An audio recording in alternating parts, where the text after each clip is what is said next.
बाबा साहेब अम्बेडकर इन्हें वंदना अर्पित करता हूँ। आज के माधव नेत्रालय के इस भूमि पूजन कार्यक्रम में हमारे बीच उपस्थित अखिल विश्व में भारत का परचम लहराने वाले भारत के बहुत ही यशस्वी प्रधानमंत्री आदरणीय नरेंद्र भाई मोदी जी, हम सभी के प्रेरणा स्रोत परम पूजनीय सरसंघ चालक डॉक्टर मोहन जी भागवत, हम सभी के आदरणीय भारत सरकार के मंत्री श्री नितिन जी गडकरी, मंच पर उपस्थित आशीर्वाद स्वरूप स्वामी गोविंद देव गिरी जी महाराज, आचार्य महर्षि वेद व्यास प्रतिष्ठान, स्वामी अवधेशानंद गिरी जी महाराज, पीठाधीश्वर जूना अखाड़ा, डॉक्टर अविनाश जी अग्निहोत्री, उपस्थित सभी महानुभाव, बहनों और भाइयों, सबसे पहले आप सभी को वर्ष प्रतिपदा की, नूतन वर्ष की मैं बहुत बहुत शुभकामनाएं देता हूं और साथ साथ आज आद्य सरसंघ चालक परम पूजनीय डॉक्टर हेडगेवार जी, इनकी जयंती के निमित्त से उन्हें भी शत शत नमन करता हूं। आद्य सरसंघ चालक परम पूजनीय डॉक्टर हेडगेवार जी, इनकी जयंती के निमित्त से उन्हें भी शत शत नमन करता हूं। हम सभी के लिए यह बहुत ही हर्ष की बात है कि माधव नेत्रालय का आज भूमि पूजन हो रहा है। पिछले कई वर्षों से माधव नेत्र पीढ़ी कार्य कर रही है और कई लोगों के जीवन में प्रकाश लाने का काम इस माधव नेत्र पीढ़ी के माध्यम से लगातार किया गया है। हम सभी लोग जानते हैं कि दृष्टि ये ईश्वर ने दी हुई सबसे बड़ी सौगात है और दृष्टिहीनों को दृष्टि देना, इससे और बड़ी कोई भी सेवा नहीं हो सकती। और हमारे स्वयंसेवकों ने पिछले 30 वर्षों से निरंतर ये सेवा जारी रखी है और इसमें लगातार इजाफा भी हो रहा है। जैसा हम जानते हैं कि आज देश के अंदर बहुत बड़े पैमाने पर नेत्र सेवा में कार्य की आवश्यकता है और विशेष रूप से अब जब बहुत बड़े पैमाने पर नेत्रदान होने लगा है, लोग केवल संकल्प नहीं लेते तो अपना नेत्रदान भी करते हैं। ऐसे समय ये बहुत आवश्यक है कि इस प्रकार की संस्थाएं हमारे देश में और प्रदेश में खड़ी हो। और मैं ऐसा मानता हूं कि माधव नेत्रालय ये केवल नागपुर, विदर्भ या महाराष्ट्र के लिए नहीं, तो पूरे मध्य भारत के लिए एक बहुत महत्वपूर्ण संस्था होने वाली है, जिसके कारण कई लोगों को दृष्टि दोष से मुक्ति मिलेगी, कई लोगों को दृष्टि मिलेगी, कई लोगों को ये जो भगवान ने दिया हुआ आशीर्वाद है ये प्राप्त हो पाएगा। मैं इसीलिए माधव नेत्रालय के सभी संचालकों को बहुत बहुत शुभकामनाएं देता हूं। ये ईश्वर का कार्य आपने हाथ में लिया है, इसलिए इसको निश्चित रूप से पूरा करते हुए सेवा का ये कार्य अविरत चलता रहेगा, ऐसी शुभकामनाएं देता हूं। और इस अच्छे कार्य में मुझे भी आपने सम्मिलित किया, इसलिए आपका बहुत बहुत आभार व्यक्त करता हूं। फिर एक बार हम सभी की ओर से हमारे भारत सरकार के प्रधानमंत्री और अखिल विश्व में जो सर्वाधिक लोकप्रिय नेता है, ऐसे हमारे नरेंद्र भाई मोदी जी का आप सभी की ओर से बहुत बहुत स्वागत करता हूं, अभिनंदन करता हूं और अपने शब्दों को विराम देता हूं। धन्यवाद। जय हिंद, जय महाराष्ट्र। तर नागपुरातून देवेंद्र, आपकी ज्ञानवर्धक वाणी के लिए आभार। पंतप्रधान नरेंद्र मोदी आज नागपूर दौऱ्यावरती आणि या ठिकाणी मोठ्या समारोहाचं आयोजन करण्यात आलंय। याच वेळी त्यांचं स्वागत सध्या आपल्या शब्दांनी मुख्यमंत्री देवेंद्र फडणवीस यांनी केलेलं आहे। नागपुरात त्यांनी स्वागत केलेलं आहे आणि यानंतर आता पुढच्या कार्यक्रमाकडे सगळेजण वळणार आहेत. तर एकंदरीतच आपण पाहतोय की माधव नेत्रालयाचं जे भूमिपूजन आहे ते पंतप्रधान नरेंद्र मोदींच्या हस्ते होत आहे आणि म्हणून आज ते नागपूर दौऱ्यावरती आलेत. महाराष्ट्राचं नववर्ष आज सुरू होत आहे, अशात मोदींच्या हस्ते हे महत्त्वाचं कार्य पार पडत आहे. संकल्प से सिद्धि की सेवा यात्रा में राष्ट्रीय स्वयंसेवक संघ के चतुर्थ सरसंघचालक परम पूजनीय प्रोफेसर राजेंद्र सिंह जी के स्नेहयुक्त मार्गदर्शन से सभी महानुभावों के दृढ़ संकल्प से राष्ट्रीय स्वयंसेवक संघ के द्वितीय सरसंघचालक परम पूजनीय माधवराव सदाशिवराव गोलवलकर उपाख्य श्री गुरु जी की पावन स्मृति में उनके जन्म दिवस 25 फरवरी 1995 को नेत्र पेढ़ी का कार्य सुचारू रूप से आरंभ हुआ। कुछ वर्षों के उपरांत जिसका नामकरण हुआ माधव नेत्रालय। 18 मार्च 2018 गुड़ी पाड़वा के शुभ मुहूर्त पर माधव नेत्रालय सिटी सेंटर का विधिवत लोकार्पण राष्ट्रीय स्वयंसेवक संघ के परम पूजनीय सरसंघचालक डॉक्टर मोहन भागवत जी के शुभ कर कमलों द्वारा किया गया। आज यहाँ पर 4 आउट पेशेंट डिपार्टमेंट अर्थात ओपीडी तथा 4 मॉड्यूलर ऑपरेशन थिएटर अर्थात ओटी अंतर्राष्ट्रीय सभी उच्च मानकों को ध्यान में रखकर बनाए गए हैं, जिसमें फेम्टोलेसिक ओटी भी शामिल है। पहले मेरे को मोतिया बिंदु का प्रॉब्लम था। पूरा कोई अगर पढ़ने जाओ, कोई काम करने जाओ तो जरा मन नहीं लगता था, सब धुंधला धुंधला नजर आता था। ऑपरेशन के बाद अब सब फिट लग रहा, अभी कोई दिक्कत नहीं है, दिखता भी है अच्छा। अब मैं अपना काम कर सकता हूँ, इसलिए मैं ये माधव नेत्रालय का ऋणी हूँ, आभारी हूँ। ये 4 मंजिला भवन अत्याधुनिक उपकरणों से सुसज्जित है तथा नेत्र चिकित्सा के लिए परिपूर्ण है।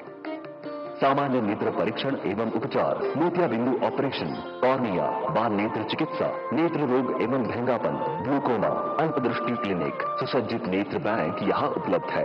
यहाँ आने वाले नेत्र रोगियों को 70% से अधिक नेत्र चिकित्सा में सुविधा दी जाती है। मोतियाबिंद, अल्पदृष्टि व दृष्टि बाधित पुनर्वास केंद्र, कॉर्निया प्रत्यारोपण, समय से पूर्व जन्मे बच्चों के लिए रेटिनोपैथी ऑफ प्री मैच्योरिटी इत्यादि का निःशुल्क उपचार किया जाता है। मैं आंखों से बराबर पहले दिख नहीं रहा था तो मैं गिर जाती थी, इधर उधर थपड़ रही थी कि मैं कहाँ हो। इस मेरे को बहुत परेशानी थी। आप ऑपरेशन किए तो मुझे बहुत अच्छा लग रहा है और मेरे आंखों को भी दिख रहा है। बहुत ही अच्छे देखभाल किए और बहुत अच्छा ऑपरेशन किए। भविष्य में नागपुर वैद्यकीय सेवाओं का केंद्र होगा। उस समय नेत्र सेवा क्षेत्र में सक्षमता से अपना योगदान देने हेतु माधव नेत्रालय ने अब अपने नूतन द्वितीय सेवा प्रकल्प की ओर अपना पहला कदम बढ़ाया है। नागपुर के हीना रोड पर स्थित भव्य नेत्र चिकित्सालय के नए वास्तु का सपना साकार करने हेतु प्रयास शुरू किया है। 5.83 एकड़ में फैले 5 लाख स्क्वायर फीट में तैयार हो रहे इस अत्याधुनिक चिकित्सालय में कई आधुनिक उपचार पद्धतियों के साथ विशेषज्ञ डॉक्टर एवं वैद्यकीय कर्मी नेत्र रोगियों के जीवन में नई रोशनी का प्रकाश लाएंगे। मध्य भारत में उत्कृष्ट केंद्र बनाने की दृष्टि से इस नए चिकित्सालय के निर्माण की महत्वाकांक्षी योजना है, जिसकी अनुमानित लागत 517 करोड़ रुपए है। इस नेत्र चिकित्सालय में उन्नत नेत्र बैंक, 14 ओपीडी एवं 14 मॉड्यूलर ओटी अत्याधुनिक उपकरणों से सुसज्जित अनेक सुविधाएं यहां प्रदान की जाएंगी। इस प्रकल्प का शिलान्यास आज प्रधानमंत्री माननीय नरेंद्र भाई मोदी जी के कर कमलों द्वारा हो रहा है। पूजनीय श्री गुरु जी के कहे मार्गदर्शक विचार के अनुरूप राष्ट्राय स्वाहा इदम राष्ट्राय इदम नमः के मंत्र को तन मन धन से अंगीकृत कर निरंतर समाज सेवा की प्रतिबद्धता है माधव नेत्रालय।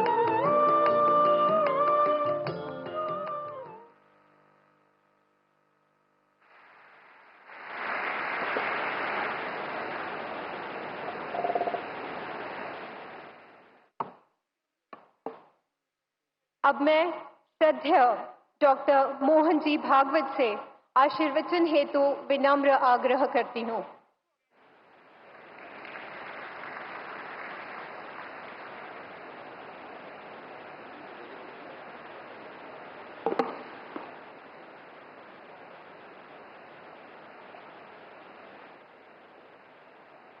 आदरणीय प्रधानमंत्री जी,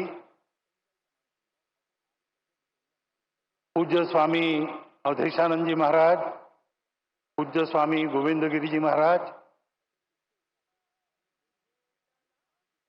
आदरणीय मुख्यमंत्री श्रीमान देवेंद्र जी, केंद्रीय मंत्री श्रीमान नितिन जी, माधव नेत्रालय के मंचस्थ कार्यकर्ता वृंद, उपस्थित सज्जन, माता भगिनी,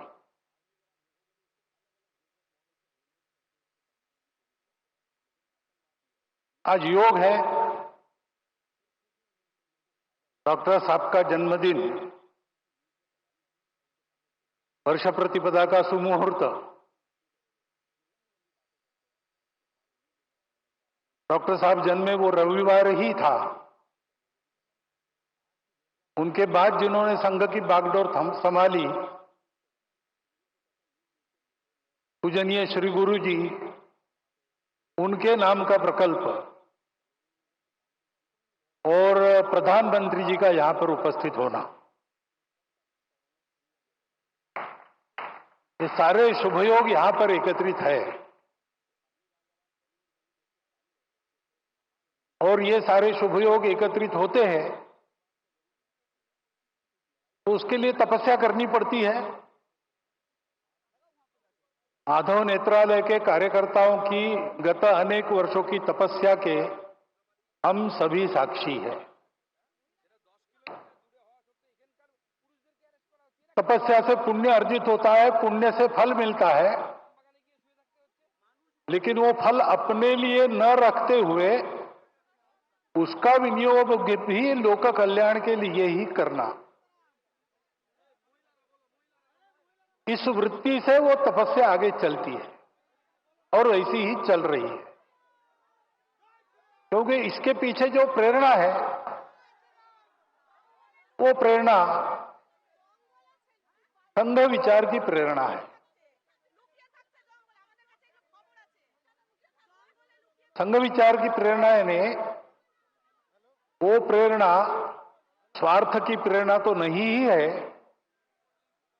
भय या प्रतिक्रिया की भी प्रेरणा नहीं है, न कोई मजबूरी है। शुद्ध सात्विक प्रेम, यही वह प्रेरणा है। अपना समाज है, अपने समाज में दृष्टिहीनों के उपचार सबके पास जाए, सबको मिले, ये एक समस्या बनी रहे, ये समाज को शोभा नहीं देता। ये समाज मेरा है, इसलिए मेरा जो भी सामर्थ्य है वो लेके मैं इस समस्या के लिए जो कुछ कर सकता हूं करूंगा, करते रहूंगा, प्रामाणिकता से, निस्वार्थ बुद्धि से, तन मन धन पूर्वक। सब क्षेत्रों में संघ के स्वयंसेवक जो कार्यरत है, इसी प्रेरणा से कार्यरत है। रामटेक की यात्रा में 1926 में यात्रा के सुव्यवस्थापन के लिए स्वयंसेवकों ने जो काम किया, वह भी इसी प्रेरणा से किया। और आज इतने सारे क्षेत्रों में सेवा चल रही है, छोटे बड़े प्रकल्प, उपक्रम सब मिलाकर 1.5 लाख के ऊपर समाज के लिए काम चलते हैं स्वयंसेवकों के, इसी प्रेरणा से चले हैं। यही प्रेरणा है वो स्वयंसेवकों को अपने लिए कुछ न चाहते हुए सबके लिए कष्ट करने की प्रेरणा देती है। बदले में कुछ भी नहीं चाहते, करते जाते हैं। ऐसी लंबी यात्रा के कारण समाज ने देखा परखा संघ के स्वयंसेवकों को और मान लिया। उसके फलस्वरूप अनुकूलता भी आई, बाधा भी दूर हुई, आगे बढ़ रहे हैं स्वयंसेवक, लेकिन ध्येय की वही दृष्टि कायम है। और ये सारे सेवा के काम दया भाव से नहीं चलते। एक तो समाज के प्रति प्रेम है और दूसरे तो वास्तव में समाज में सबको ही दृष्टि देनी है। चर्म चक्षुओं की दृष्टि से संपन्न या उससे रहित ऐसे समाज के लोग दो प्रकार के हैं। लेकिन सदा सर्वदा जीवन में जो तर नागपुरात सध्या पंतप्रधान नरेंद्र मोदी आहेत आणि म्हणून ते कार्यक्रमामध्ये सध्या आपण पाहतोय की सरसंघचालक यांचं भाषण सुरू आहे। प्रत्येक गोष्टीची अपडेट तिथे जाणून घेत राहू। तुर्तास एक मोठी बातमी समोर येते। कोरटकरला न्यायालयानं 14 दिवसांची न्यायालयीन कोठडी सुनावलेली आहे। आपण बोलतोय प्रशांत कोरटकर संदर्भात, ज्याला आता 14 दिवसांची न्यायालयीन कोठडी सुनावण्यात आलेली आहे। कोरटकर याचे वकील सौरभ घाग यांच्याकडून न्यायालयात जामीन अर्ज देखील आता दाखल करणार असल्याचं कळत आहे। जामीन अर्ज केल्यानंतर न्यायालय आज कोरटकर याला जामीन मंजूर करणार का हे देखील पाहणं महत्त्वाचं असेल। न्यायालयात काहीच वेळात कोरटकर याचे वकील जामीन अर्ज दाखल करतील। कोरटकर याला आज जेल होते का बेल मिळते हे ठरणार आहे। पुढील काहीच वेळात सुनावणीला सुरुवात होणार आहे। एकंदरीतच आधी 3 दिवसांची पोलीस कोठडी देण्यात आली होती, मात्र त्यानंतर आता आपण पाहतोय की 14 दिवसांची न्यायालयीन कोठडी आज सुनावण्यात आली आहे आणि लगेच अर्जही केला जाणार आहे।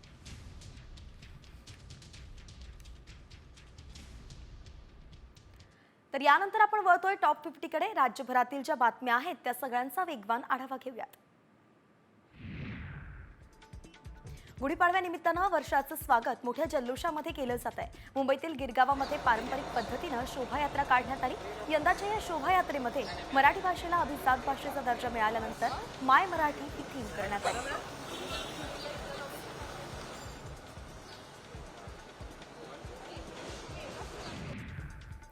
गिरगावात शाकाहारी विरुद्ध मांसाहारी वादाला गुढीपाडव्याच्या स्वागत यात्रेत आवाज मिळालाय।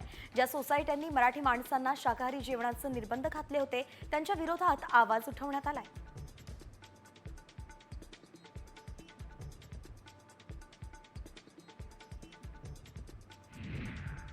गिरगावच्या शोभायात्रेत अनेकांनी हजेरी लावली होती आणि यावेळी ठाकरे गटाचे नेते आदित्य ठाकरेंनीही हजेरी लावली। जोवर आपल्यात मराठीपण आहे तोवर संस्कृती टिकणार असते म्हणाले।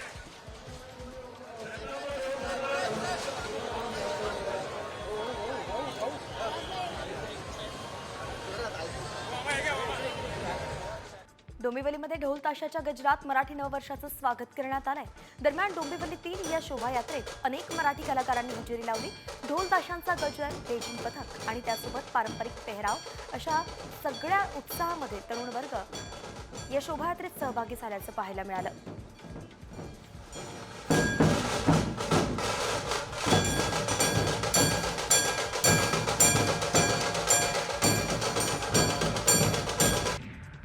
मराठी नववर्ष साजरं करण्यासाठी गुढीपाडव्याच्या निमित्तानं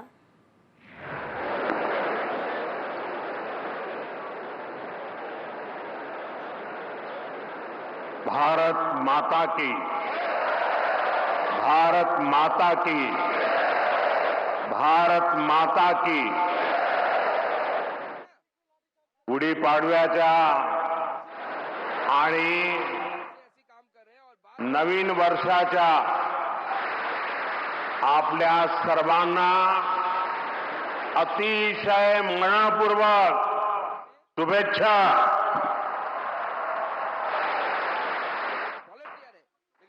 कार्यक्रम में उपस्थित परम पूजनीय सरसंघचालक जी डॉक्टर मोहन भागवत जी,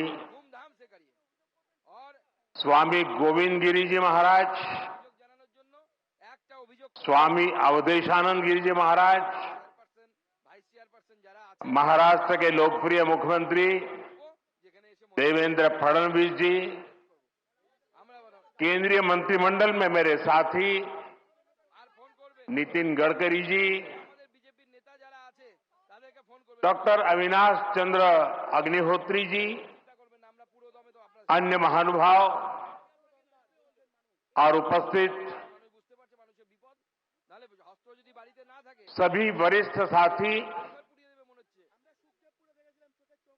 राष्ट्र यज्ञ के इस पावन अनुष्ठान में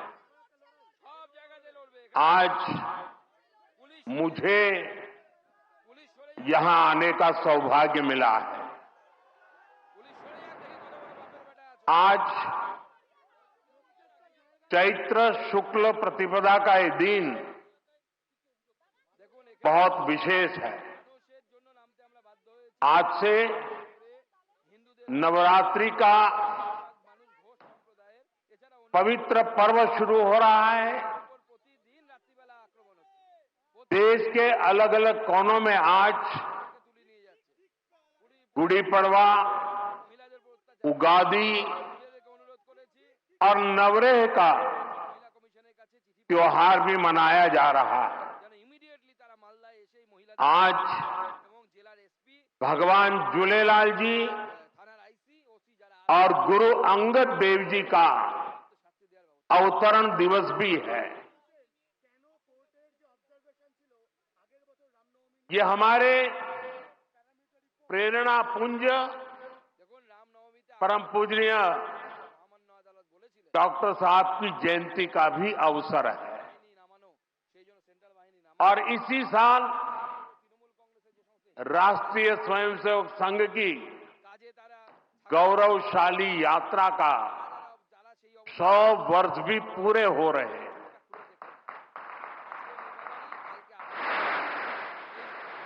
आज इस अवसर पर मुझे स्मृति मंदिर जाकर पूज्य डॉक्टर साहब और पूज्य गुरुजी को श्रद्धांजलि अर्पित करने का सौभाग्य मिला। साथियों, इसी कालखंड में हमने हमारे संविधान के 75 वर्ष का उत्सव भी मनाया है। अगले ही महीने संविधान निर्माता बाबा साहब आंबेडकर जी की जयंती भी है। आज मैंने दीक्षा भूमि पर बाबा साहब को नमन किया है, उनका आशीर्वाद लिया है। मैं इन विभूतियों को नमन करते हुए देशवासियों को नवरात्रि और सभी पर्वों की बहुत बहुत बधाई देता हूं। साथियों,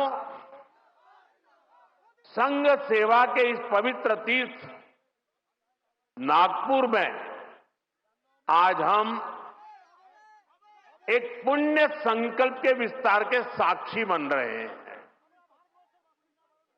अभी हमने माधव नेत्रालय के कुल गीत में सुना, अध्यात्म, ज्ञान, गौरव, गुरुता का ये अद्भुत विद्यालय, मानवता रत यह सेवा मंदिर, कण कण में देवालय। माधव नेत्रालय एक ऐसा संस्थान है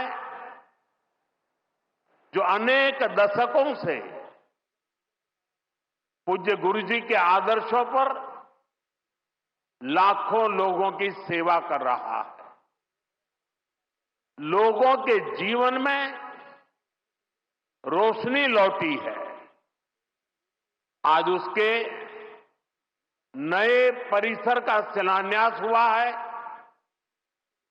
अब इस नए परिसर के बाद इन सेवा कार्यों को और ज्यादा गति मिलेगी। इससे हजारों नए लोगों के जीवन में प्रकाश फैलेगा, उनके जीवन का अंधकार भी दूर होगा। मैं इस सेवा कार्य के लिए माधव नेत्रालय से जुड़े सभी लोगों को उनकी कार्य की, उनके सेवा भाव की सराहना करता हूं और मेरी तरफ से अनेक अनेक शुभकामनाएं देता हूं। साथियों, लाल किले से मैंने सबके प्रयास की बात कही थी। आज स्वास्थ्य के क्षेत्र में देश जिस तरह काम कर रहा है, माधव नेत्रालय उन प्रयासों को बढ़ा रहा है। देश के सभी नागरिकों को बेहतर स्वास्थ्य सुविधाएं मिले, ये हमारी प्राथमिकता है। देश में गरीब से गरीब को भी अच्छे से अच्छा इलाज मिले, कोई भी देशवासी जीवन जीने की गरिमा से वंचित न रहे, अपना जीवन देश के लिए दे चुके बुजुर्गों को इलाज की चिंता उनको सताती न रहे, उस परिस्थिति में उनको जीना न पड़े। और ये सरकार की नीति है। और इसलिए आयुष्मान भारत के कारण आज करोड़ों लोगों को मुफ्त इलाज की सुविधा मिल रही है। एक ऐतिहासिक जीत की हजारों जन औषधि केंद्र कोई संदेह नहीं। देश के गरीबों को, मध्यम वर्गीय परिवारों को सस्ती दवाएं दे रहे हैं। इन दिनों देश में करीब 1,000 डायलिसिस सेंटर जो मुफ्त में डायलिसिस की सेवा का एक यज्ञ चला रहे हैं। इससे देशवासियों के हजारों करोड़ रुपए बच रहे हैं, उनको स्वास्थ्य लाभ हो रहा है। बीते 10 साल में गांवों में लाखों आयुष्मान आरोग्य मंदिर बने, जहां से लोगों को देश के सर्वश्रेष्ठ डॉक्टरों से टेली मेडिसिन से कंसल्टेशन मिलता है, प्राथमिक इलाज मिलता है और आगे के लिए सहायता होती है। उन्हें रोगों की जांच के लिए सैकड़ों किलोमीटर दूर नहीं जाना पड़ रहा। साथियों, हमने न सिर्फ मेडिकल कॉलेजों की संख्या में 2 गुना वृद्धि की है, लेकिन हमने देश में ऑपरेशनल एम्स की संख्या भी 3 गुना बढ़ाई है। देश में मेडिकल सीट्स भी 2 गुनी हुई है। प्रयास यही है कि आने वाले समय में लोगों की सेवा के लिए ज्यादा से ज्यादा डॉक्टर्स और अच्छे डॉक्टर्स उपलब्ध हो। एक बहुत बड़ा साहसिक निर्णय हमने किया, आजादी के बाद पहली बार हुआ। इस देश का गरीब का बच्चा भी डॉक्टर बन सके, उसके सपने पूरे हो सके। इसलिए विद्यार्थियों को अपनी मातृभाषा में डॉक्टर बनने की सुविधा हमने उपलब्ध कराई। आधुनिक चिकित्सा विज्ञान से जुड़े इन प्रयासों के साथ ही देश अपने पारंपरिक ज्ञान को भी आगे बढ़ा रहा है। हमारे योग और आयुर्वेद, इन्हें भी आज पूरे विश्व में नई पहचान मिली है। भारत का सम्मान बढ़ रहा है। साथियों, किसी भी राष्ट्र का अस्तित्व पीढ़ी दर पीढ़ी उसकी संस्कृति के विस्तार, उस राष्ट्र की चेतना के विस्तार पर निर्भर करता है। हम अपने देश का इतिहास देखें तो सैकड़ों वर्षों की गुलामी, इतने आक्रमण, भारत की सामाजिक संरचना को मिटाने की इतनी क्रूर कोशिशें, लेकिन भारत की चेतना सैपलिंग बन के रहेगी, कभी समाप्त नहीं हुई। करीब पहुंचते पहुंचते उसकी लौ जलती रही। ये कैसे हुआ? क्योंकि कठिन से कठिन दौर में भी भारत में इस चेतना को जागरूक रखने वाले नए नए सामाजिक आंदोलन होते रहे। भक्ति आंदोलन उसका ये उदाहरण जिससे हम सब भली भांति परिचित हैं। मध्यकाल के उस कठिन कालखंड में हमारे संतों ने भक्ति के विचारों से हमारी राष्ट्रीय चेतना को नई ऊर्जा दी। गुरु नानक देव, कबीरदास, तुलसीदास, सूरदास, हमारे यहां महाराष्ट्र में संत तुकाराम, संत एकनाथ, संत नामदेव, संत ज्ञानेश्वर, ऐसे कितने ही संतों ने हमारी इस राष्ट्रीय चेतना में अपने मौलिक विचारों से प्राण फूंके। इन आंदोलनों ने भेदभाव के फंदों को तोड़कर समाज को एकता के सूत्र में जोड़ा। इसी तरह स्वामी विवेकानंद जैसे महान संत भी हुए। उन्होंने निराशा में डूब रहे समाज को झकझोरा, उसे उसके स्वरूप की याद दिलाई, उसमें आत्मविश्वास का संचार किया और हमारी राष्ट्रीय चेतना को बुझने नहीं दिया। गुलामी के आखिरी दशकों में डॉक्टर साहब और गुरुजी जैसे महान व्यक्तित्वों ने इसे नई ऊर्जा देने का काम किया। आज हम देखते हैं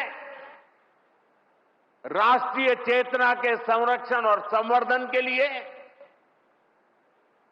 जो विचार भी 100 साल पहले बोला गया,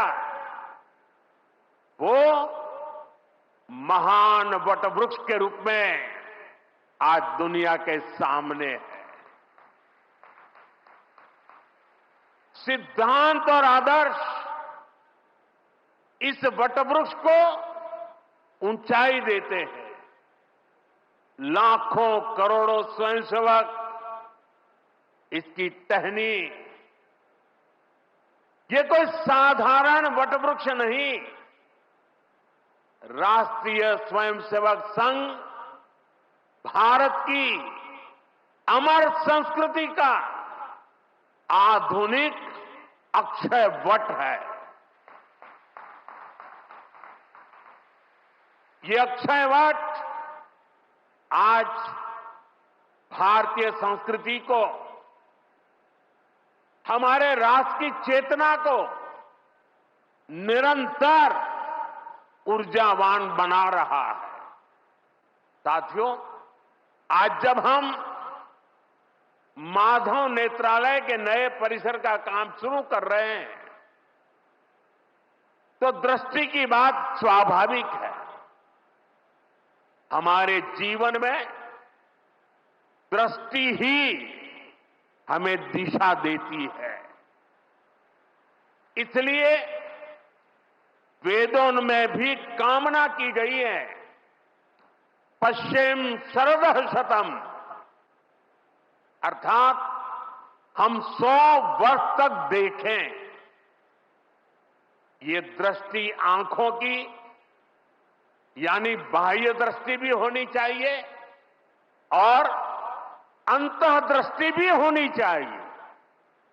जब अंतः दृष्टि की बात करते हैं तो विदर्भ के महान संत श्री गुलाबराव महाराज जी का स्मरण भी होना स्वाभाविक है। उन्हें प्रज्ञाचक्षु कहा जाता था। बहुत कम आयु में ही उनको आंखों से दिखाई देना बंद हो गया, लेकिन फिर भी उन्होंने अनेकों पुस्तकें लिखी थी। और अब कोई भी पूछ सकता है कि जब आंखों से दिखाई नहीं देता है तो उसके बावजूद भी कोई इतने ग्रंथ कैसे लिख सकता था? इसका उत्तर यह है कि उनके पास भले ही नेत्र नहीं थे, लेकिन दृष्टि थी। ये दृष्टि बोध से आती है, विवेक से प्रकट होती है। ये दृष्टि व्यक्ति के साथ ही समाज की को भी बहुत शक्ति देती है। हमारा राष्ट्रीय स्वयंसेवक संघ भी एक ऐसा संस्कार यज्ञ है जो अंतर्दृष्टि और बाह्य दृष्टि दोनों के लिए काम कर रहा है। बाह्य दृष्टि के रूप में हम माधव नेत्रालय को देखते हैं और अंतर्दृष्टि ने संघ को सेवा का पर्याय बना दिया है। साथियों, हमारे यहां कहा गया है, परोपकाराय फलंति वृक्षाः, परोपकाराय वहन्ति नद्यः, परोपकाराय दुहन्ति गावः, परोपकारार्थमिदं शरीरम। हमारा शरीर परोपकार के लिए ही है, सेवा के लिए ही है। और जब ये सेवा संस्कारों में आ जाती है तो सेवा ही साधना बन जाती है। यही साधना तो हर एक स्वयंसेवक के जीवन की प्राणवायु होती है। ये सेवा संस्कार, ये साधना, ये प्राणवायु पीढ़ी दर पीढ़ी हर स्वयंसेवक को तप तपस्या के लिए प्रेरित कर रही है। ये सेवा साधना हर स्वयंसेवक को निरंतर गतिमान रखती है, उसे कभी थकने नहीं देती, कभी रुकने नहीं देती।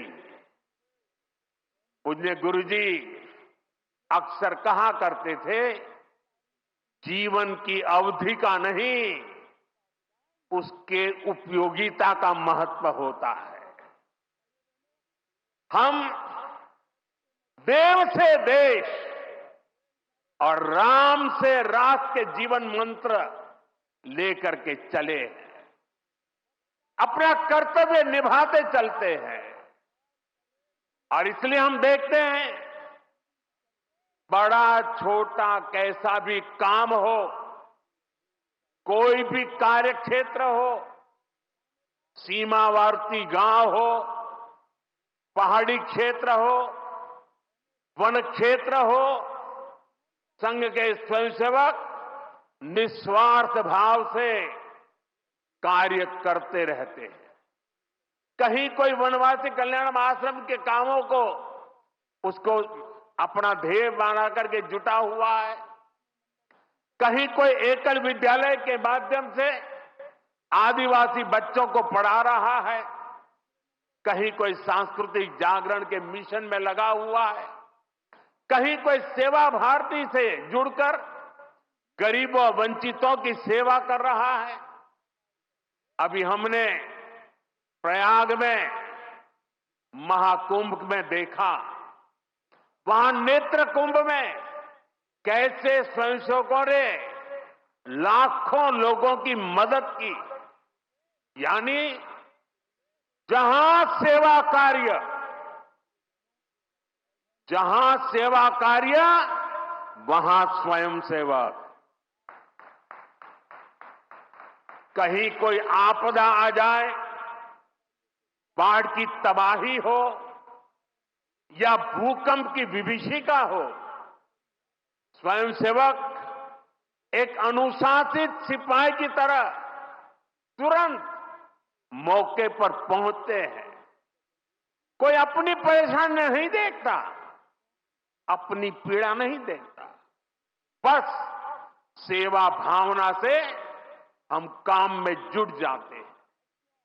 हमारे तो हृदय में बसा है, सेवा है अग्निकुंड समीधा सम हम चले, देह महासागर में सरित रूप हम मिले।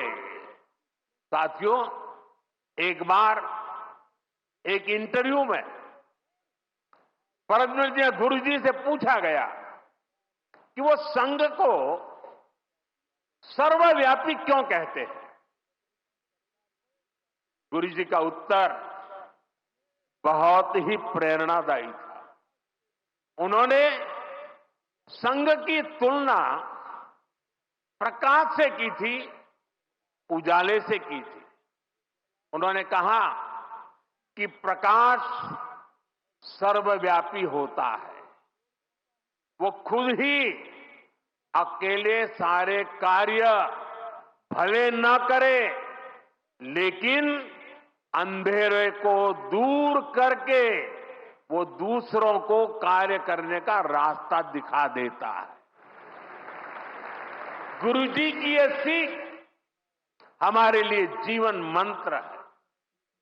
हमें प्रकाश बनकर अंधेरा दूर करना है, बाधाएं मिटानी है, रास्ता बनाना है।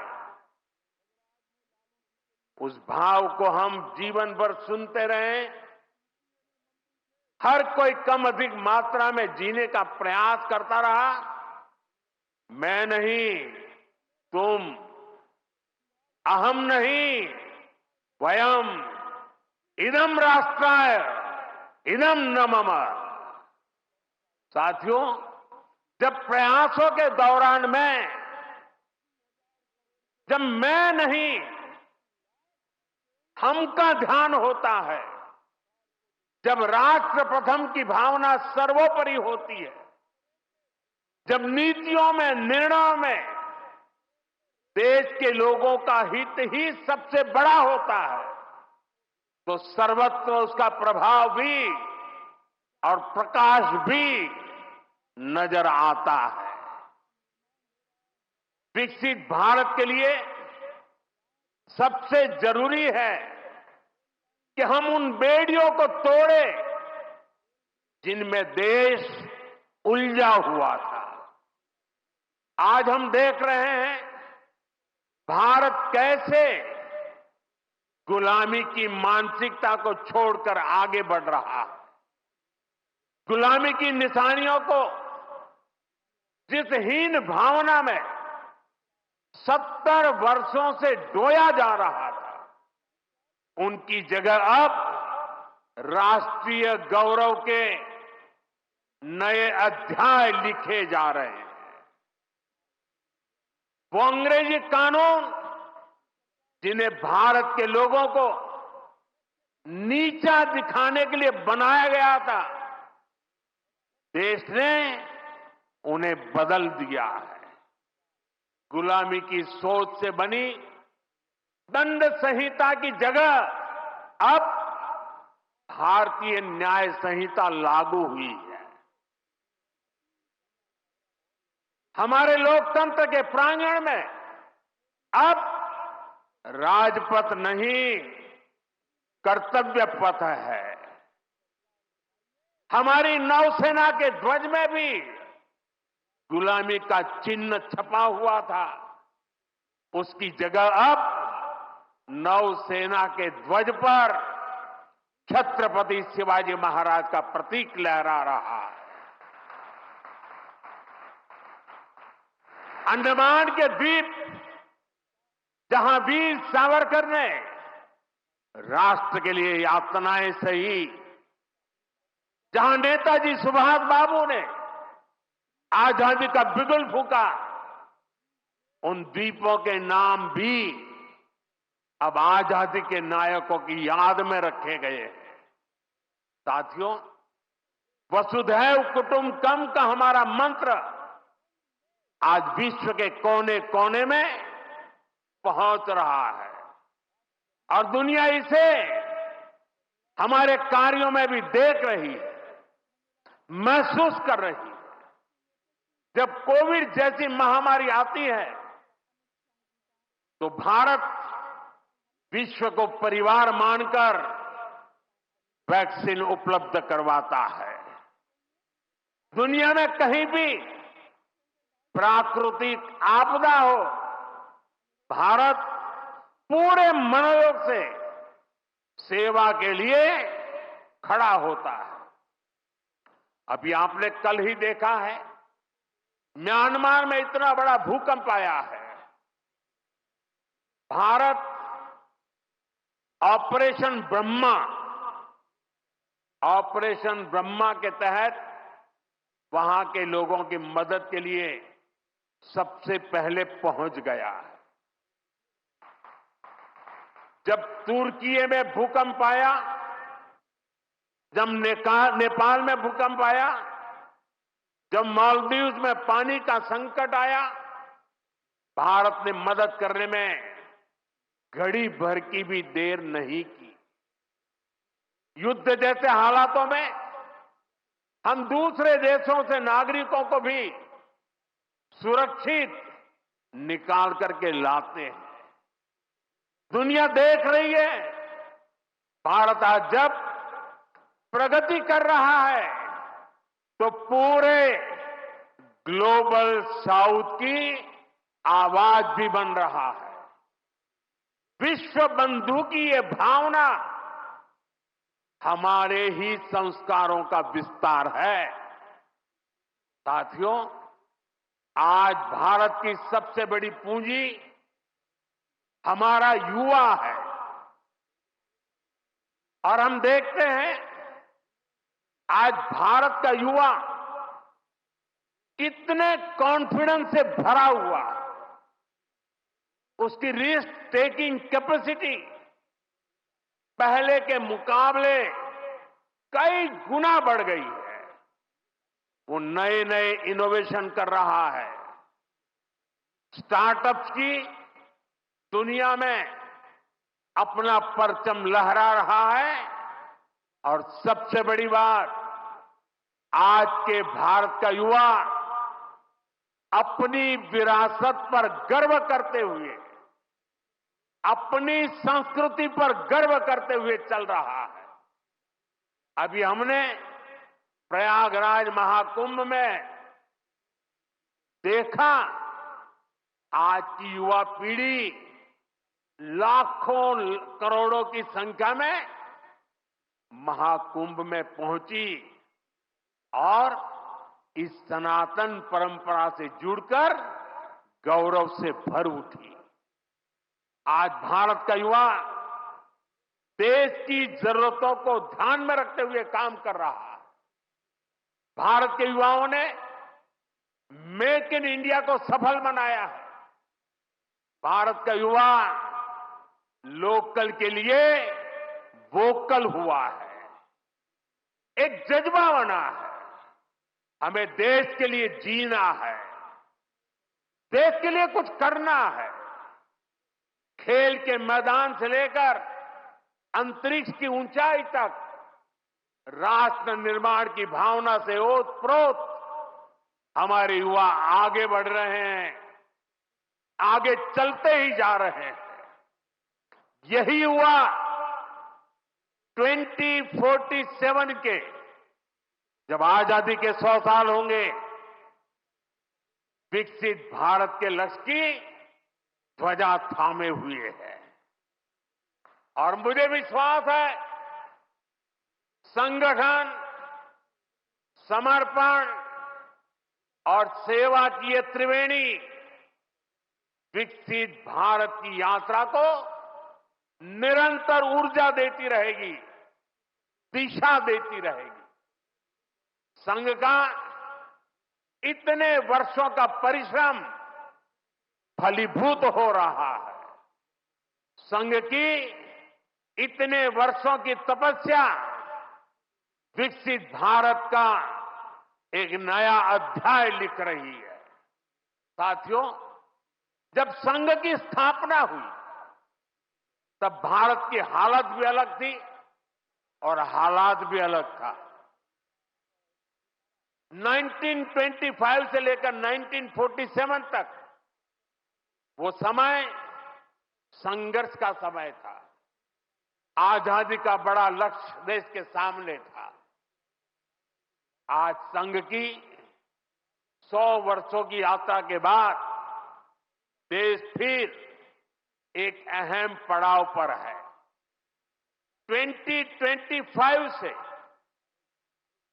2047 तक ये महत्वपूर्ण कालखंड, इस कालखंड में एक बार फिर बड़े लक्ष्य हमारे सामने।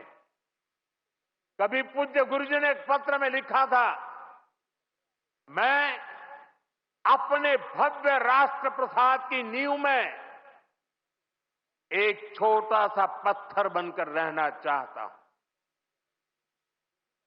हमें सेवा के अपने संकल्प को हमेशा प्रज्वलित रखना है। हमें अपने परिश्रम को बनाए रखना है। हमें विकसित भारत के स्वप्न को साकार करना है। और जैसा मैंने अयोध्या में प्रभु श्री राम के मंदिर के नवनिर्माण पर कहा था, हमें अगले 1000 वर्षों के सशक्त भारत की नींव भी रखनी है।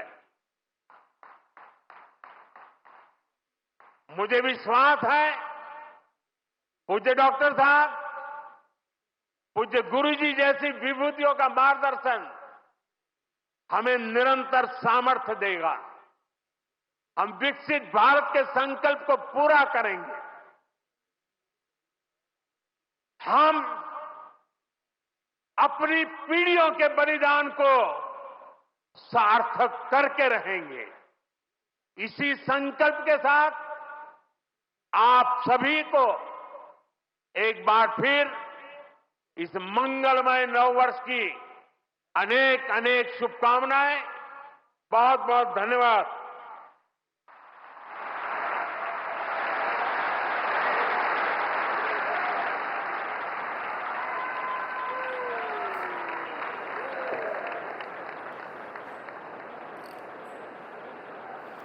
माधव नेत्रालयाच्या भूमिपूजन सोहळ्यात आताच भारताच्या पंतप्रधान नरेंद्र मोदींनी भाषण केलं, संपूर्ण उपस्थितांना संबोधित केलंय आणि यावेळी त्यांनी संघाचं बरंच कौतुक केलंय, त्याची कुठली नेमकं शक्ती आहे त्या संदर्भात सांगितलं। शिवाय भारत कसा विकासात्मक देश असल्याचंही त्यांनी सांगितलंय। भारत गुलामगिरीच्या मानसिकतेतून बाहेर आलाय आणि भारताची सर्वात मोठी संपत्ती तरुण असल्याचं मोठं विधान पंतप्रधान नरेंद्र मोदींनी केलेलं आहे। जगात कुठेही संकट आलं तरी भारत मदतीसाठी जातो हे त्यांनी सांगितलंय। शिवाय आताच म्यानमारला जे मदत कार्य भारतानं केलं त्या संदर्भातही त्यांनी पुनरुच्चार केलेला आहे।